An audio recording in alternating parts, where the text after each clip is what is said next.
సంఖ్యా సమితుల గురించి నేర్చుకుందాము. ఆల్రెడీ ఇంతకు ముందు తరగతిలో మనము సంఖ్యా సమితులలో సంఖ్య అంటే అంకె అంటే నేర్చుకోవడం జరిగింది. దానితో పాటు సహజ సంఖ్యల సమితి, పూర్ణాంకాల సమితి, పూర్ణ సంఖ్యల సమితి, అకర్ణీయ సంఖ్యల సమితిల గురించి కూడా నేర్చుకోవడం జరిగింది. అసలు సహజ సంఖ్యల సమితి అంటే ఏమిటి? లెక్కించడానికి వేరుగా ఉండే సంఖ్యల సమితిని సహజ సంఖ్యల సమితి అంటారు. దీనిని క్యాపిటల్ N తో సూచిస్తారు. N = 1, 2, 3, and so on. అదేవిధంగా సహజ సంఖ్యల సమితికి సున్నాను చేర్చగా వచ్చే సమితులని పూర్ణాంకాల సమితి అంటారు. దీనిని W తో డినోట్ చేస్తారు. W = 0, 1, 2, and so on infinity. అదేవిధంగా పూర్ణ సంఖ్యల సమితిని క్యాపిటల్ I లేదా Z తో సూచిస్తారు. పూర్ణ సంఖ్యల సమితి అంటే ధన పూర్ణాంకాల సమితి, రుణ పూర్ణాంకాల సమితిల మొత్తాన్ని మనము పూర్ణ సంఖ్యల సమితి అంటారు. అంటే ధన రుణ రెండు పూర్ణాంకాల సమ్మేళనాన్ని మనము పూర్ణ సంఖ్యల సమితి అంటారు. ఇక్కడ 0 అనేది ధన పూర్ణాంకం కాదు, రుణ పూర్ణాంకం కాదు. నెక్స్ట్ అకర్ణీయ సంఖ్యల సమితి. అకర్ణీయ సంఖ్యల సమితిని Q తో సూచిస్తారు. ఈ అకర్ణీయ సంఖ్యల సమితిలోని సంఖ్యలు P/Q రూపంలో ఉంటాయి. ఇక్కడ Q విలువ ఎల్లప్పుడూ 0కు సమానం కాకూడదు. అదేవిధంగా నెక్స్ట్ కరణీయ సంఖ్యలు. కరణీయ సంఖ్యలు అంటే ఏమిటి? కరణీయ సంఖ్యలు అంటే ఏ సంఖ్యలైతే అకర్ణీయ సంఖ్యలు కావో వాటిని కరణీయ సంఖ్యలు అంటారు. అకర్ణీయ సంఖ్యలు కానివంటే P/Q రూపంలో లేని సంఖ్యలు. P/Q రూపంలో లేని సంఖ్యలను మనము కరణీయ సంఖ్యలు అంటారు.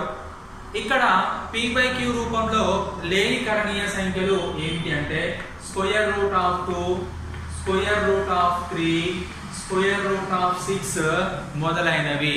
√2 ఇది P/Q రూపంలో ఉండదు. √3 ఇది కూడా P/Q రూపంలో ఉండదు. √6 ఇది కూడా P/Q రూపంలో ఉండదు. √9 అంటే 3 అనేది 3/1 రూపంలో ఉంది కాబట్టి ఇది P/Q రూపంలో ఉంది కాబట్టి √9 అనేది అకర్ణీయ సంఖ్య అవుతుంది. ఏ సంఖ్య అయితే వర్గమూలము సంపూర్ణ వర్గమూలము ఉంటుందో అవి అన్ని అకర్ణీయ సంఖ్యలు అవుతాయి. √2, √3, √6, √7 ఇవి అన్ని మొదలుగునవి కరణీయ సంఖ్యలు అవుతాయి. కరణీయ సంఖ్యలలో సంఖ్యలు P/Q రూపంలో ఉండవు. కరణీయ సంఖ్యలను Q' తో సూచిస్తారు. Q అంటే అకర్ణీయ సంఖ్యలు, Q' అంటే కరణీయ సంఖ్యలు. నెక్స్ట్ వాస్తవ సంఖ్యలు. వాస్తవ సంఖ్యలు అంటే ఏమిటి? వాస్తవ సంఖ్యలు అంటే కరణీయ సంఖ్యలు మరియు అకరణీయ సంఖ్యల సముదాయాన్ని ఏమంటారు? వాస్తవ సంఖ్యలు అంటారు. అంటే వాస్తవ సంఖ్యలను క్యాపిటల్ R తో సూచిస్తారు. వాస్తవ సంఖ్యలను క్యాపిటల్ R తో సూచిస్తారు. క్యాపిటల్ R = అకరణీయ సంఖ్యల సమితి మరియు కరణీయ సంఖ్యల సమితి సముదాయము. దీనిని మనము వాస్తవ సంఖ్యలు అంటారు.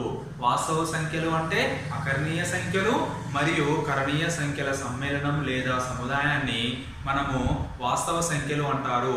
ఈ వాస్తవ సంఖ్యలు అనేవి మనకు 6 నుండి 10వ తరగతి గల విద్యార్థులకు చాలా ఉపయోగకరంగా ఉంటాయి.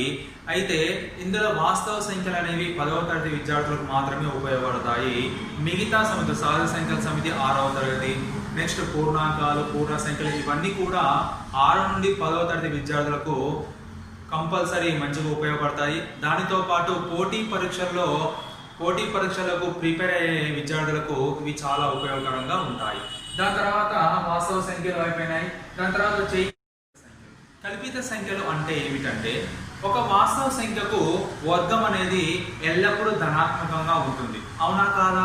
వాస్తవ సంఖ్య అంటే సపోజ్ మీరు స్క్వేర్ రూట్ ఆఫ్ 2 తీసుకోండి. ఇది ఏ సంఖ్య అండి?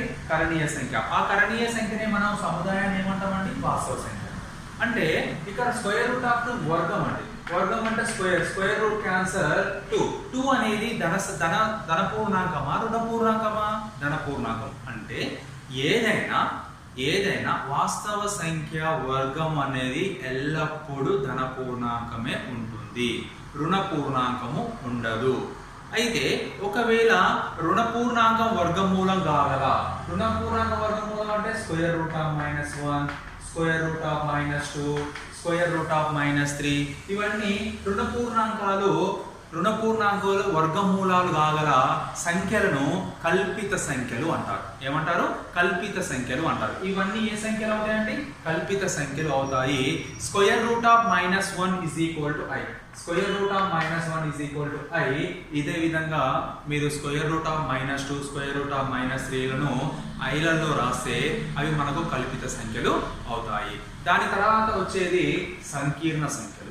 సంకీర్ణ సంఖ్యలు అంటే ఏ సంఖ్యలు అయితే a+ib రూపంలో ఉంటాయో, a+ib, ఏ సంఖ్యలు అయితే a+ib రూపంలో ఉంటాయో ఆ సంఖ్యలను మనము సంకీర్ణ సంఖ్యలు అంటారు.